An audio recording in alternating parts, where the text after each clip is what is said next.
2022 সালের ফেব্রুয়ারিতে রাশিয়ার সঙ্গে সংঘাতে জড়ানোর পর জারি করা সামরিক আইনের অজুহাতে ইউক্রেনের প্রেসিডেন্ট ভলোদিমির জেলেনস্কি নতুন নির্বাচন আয়োজন করছেন না। 2024 সালের মে মাসে তার 5 বছরের মেয়াদ শেষ হয়। এভাবে তার ক্ষমতা আঁকড়ে থাকার বিরুদ্ধে আওয়াজ উঠছে অনেক আগ থেকেই। সর্বশেষ ইউক্রেনের সাবেক প্রতিরক্ষা মন্ত্রী মিখাইলো ফেদোরভ যুদ্ধের সময় নির্বাচন অনুষ্ঠানের ওপর থাকা নিষেধাজ্ঞা তুলে নেওয়ার আহ্বান জানিয়েছেন। ড্রোন যুদ্ধ এবং বিদেশে সামরিক সহযোগিতা জোরদারে ভূমিকা রাখা ফেদোরভকে 14 জুলাই বরখাস্ত করা হয়। তৎকালীন সেনাপ্রধান আলেকজান্ডার সিরস্কির সঙ্গে মতবিরোধের জেরে এই সিদ্ধান্ত নেওয়া হয় বলে জানা যায়। তবে ফেদোরভের সমর্থনে রাজপথে বিক্ষোভ শুরু হলে জেলেনস্কি পরের সপ্তাহে সিরস্কিকেও বরখাস্ত করেন।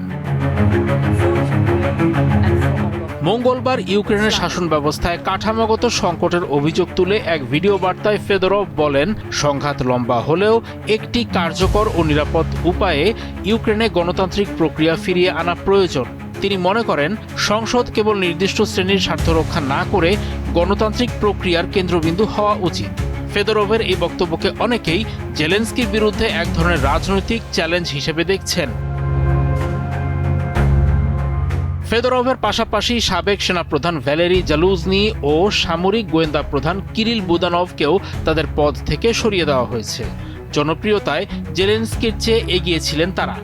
অগাস্টের এক জনমত জরিপ অনুযায়ী রান অফ নির্বাচনে জেলেনস্কি এদের যে কারো কাছে পরাজিত হতে পারেন। জেলেনস্কির সরকারের বিরুদ্ধে নানা সময় দুর্নীতি ও ক্ষমতা অপব্যবহারের অভিযোগ উঠেছে। দুর্নীতি বিরোধী সংস্থাগুলোর ক্ষমতা খর্ব করার চেষ্টা এবং একাধিক দুর্নীতির কেলেঙ্কারির কারণে তার প্রশাসন দেশীয় ও আন্তর্জাতিকভাবে সমালোচনা ও বিক্ষোভের মুখে পড়েছে।